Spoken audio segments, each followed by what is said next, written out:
C'est étonnant comme les cultes d'origine, les dieux et déesses reliés aux éléments et principalement à l'eau, ont totalement disparu de la mythologie à partir du IIIe siècle avant Jésus-Christ avec Alexandre le Grand. Aphaïa, qui a son temple sur l'île d'Égine, est tout d'abord originaire du monde phénicien. Elle aurait eu le nom de Oupis, une nymphe hyperboréenne d'une fraîche beauté, porteuse de torches lumineuses et patronnant le tir à l'arc. C'est donc une protectrice de la chasse et de la pêche qui est rattachée au culte d'Artémis. Elle voyage très jeune vers le peuple des Argonautes dans le Péloponnèse, puis vers l'île de Céphalonie, où elle est surnommée Lafrya.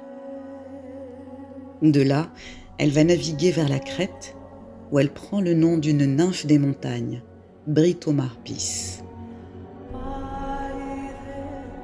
Son nom vient d'un dialecte minoen que les Grecs ont adapté en Britomartis. Britus veut dire sucré et doux, Martis veut dire la jeune fille. Le roi Minos, fasciné par son éclat, va la poursuivre pendant 9 mois avant qu'elle ne se jette d'un rocher pour être récupérée dans les filets de pêche du marin Andromédès. Elle prend alors le nom de Dictyna. Dictuon veut dire filet. Transportée secrètement vers l'île d'Égine, elle disparaît soudainement dans le bois sacré d'une colline invisible de tous, d'où son nom, Aphaïa. Magie pour laquelle on lui consacre le seul, rare et unique temple connu dans tout le monde antique. Ce qui est très étonnant, c'est que d'origine phénicienne, elle apparaît tout d'abord comme une gorgone dangereuse, des haches à la main et des serpents. Plus tard en Crète, son aspect terrifiant est atténué par son nom la douce. Elle est assise sur un rocher, en habit de chasseresse avec des ailes. Après son sauvetage dans le filet de pêche, Dictyna apparaît avec une flèche dans la main et un enfant dans le bras gauche. Elle devient protectrice des accouchements comme Artémis. Enfin, à Égine, elle disparaît dans l'ombre du bois sacré. De son histoire dans la légende, on sait que son arrière-grand-père, Carmanor, était le prêtre guérisseur d'Apollon même, qui a engendré sa mère, la mère d'Aphaïa, qui s'appelle Carmé. Comme on l'a vu, elle vient de Phénicie et voyage vers Argos dans le Péloponnèse. Là, elle se retrouve auprès de filles Bysée, Mélite, Moura, Anchiroé. Puis ensuite, elle voyage vers l'île de Céphalonie, où elle est adorée comme déesse, Lafrya. Enfin en Crète, où Minos tombe amoureux d'elle et la poursuit pendant 9 mois, elle tente de lui échapper en sautant en pleine mer depuis un rocher. Le mont prend alors le nom de Dictée en sa mémoire. Récupérée dans les flots par les filets d'un marin, elle rejoint en barque l'île d'Égine, mais tente de nouveau d'échapper aux avances du marin. Cachée dans le buisson sacré du promontoire surplombant la mer, Artémis la rend invisible. Divinité de l'ancienne religion pélagique crétoise, Aphaïa est originairement une déesse lunaire présidant l'élément marin et à laquelle on attribue l'invention des filets de pêche. Le culte à sa nature lunaire est surtout perpétué à Égine comme la déesse qui disparaît périodiquement, caractéristique de l'astre nocturne qui devient parfois invisible.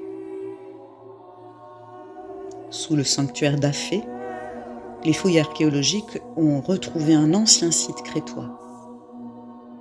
Le temple était installé sur le sommet de la colline où l'on pratiquait un culte à une divinité féminine, déjà dès moins 1300, une déesse mère révélée par des statuettes découvertes sur place.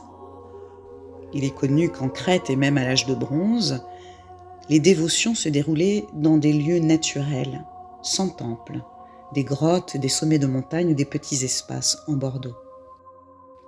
Le temple plus récent aurait abrité une statue d'Aphaïa, chryséléphantine, c'est-à-dire composée d'or et d'ivoire. Les colonnes et les murs étaient enduits d'un stuc reluisant de lumière à base de poudre de marbre, tandis que le sol aurait été recouvert d'un enduit rouge. Tous les temples dédiés à Britomartis et ensuite Dictyna étaient situés vraiment sur les rivages de la mer. On retrouve même un culte à Dictyna dans un des premiers temples à Marseille. Dès la période minoenne, on sait que les culte était célébré dans des sanctuaires en sommet de collines, considérés plus propices pour l'apparition des divinités. Souvent, c'était une déesse mère de la montagne ou des bêtes sauvages. Les femmes adressaient des vœux pour protéger les navires partis en mer ou pour recevoir un message pendant leurs songes. On y réalisait des danses, on déposait des corbeilles de fruits, de miel et sûrement du vin, mais jamais de poissons. On ornait les fêtes de guirlandes ou de couronnes de pin et de pistachiers. Mais la myrte était absolument exclue, en référence à l'une de ces branches qui agrippa le péplos de la jeune fille en fuite et la fit trébucher dans les eaux. Alors que signifie profondément ce culte et cette déesse qui est totalement inconnue? Il semble que le périple d'Oupis au départ, depuis la Phénicie, parle d'un voyage du féminin enfant à jeune femme. En effet, malgré plusieurs noms, on peut lui reconnaître successivement des qualités acquises lors de son initiation. D'abord en apprenant la vie en communauté, nous l'avons vu à Argos dans le Péloponnèse, puis prenant forme d'indépendance comme une prêtresse sacrée nommée Laphria à Céphalonie, puis nommée Britomarpis dans son passage crétois, ainsi donnant une indication de sucrée, de douce jeune fille attirant le cœur de Minos.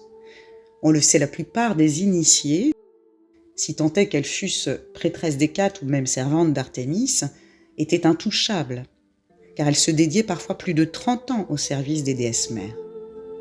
Donc on comprend que Minos comme le marin ne peuvent l'atteindre.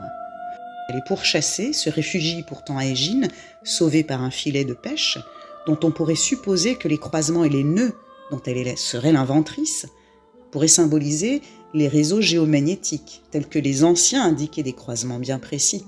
Là, elle prend l'intitulé de Dictyna, celle qui tisse les filets. Pour l'une des versions, après 9 mois de fuite, elle porte un enfant sur le bras.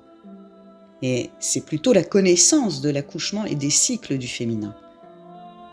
Étrangement, à ce moment-là, elle trouve le lieu où se déroulera son plus grand culte, sur l'île d'Égine.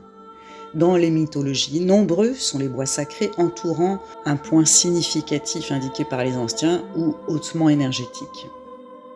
C'est donc là qu'elle disparaît en tant que jeune femme. L'enfant qui avait été sauvé d'un oracle, puis initié en tant que jeune prêtresse, devient invisible. On reconnaît ici qu'un culte féminin très ancestral, relié aux eaux, aux poissons, a de nouveau été modifié, effacé ou tué. Les mythes grecs sont très souvent originaires de Mésopotamie ou de Phénicie, et leur contenu adapté à une époque qui ne se passe pas de légende, mais les transforme. Et n'oublions pas que l'énergie d'Oupis au départ, quand elle est jeune enfant, est celle de la Gorgone. Puis elle canalise sa lumière pour faire disparaître sa matérialité à son gré. Ou bien se montrer sur le reflet d'une colonne.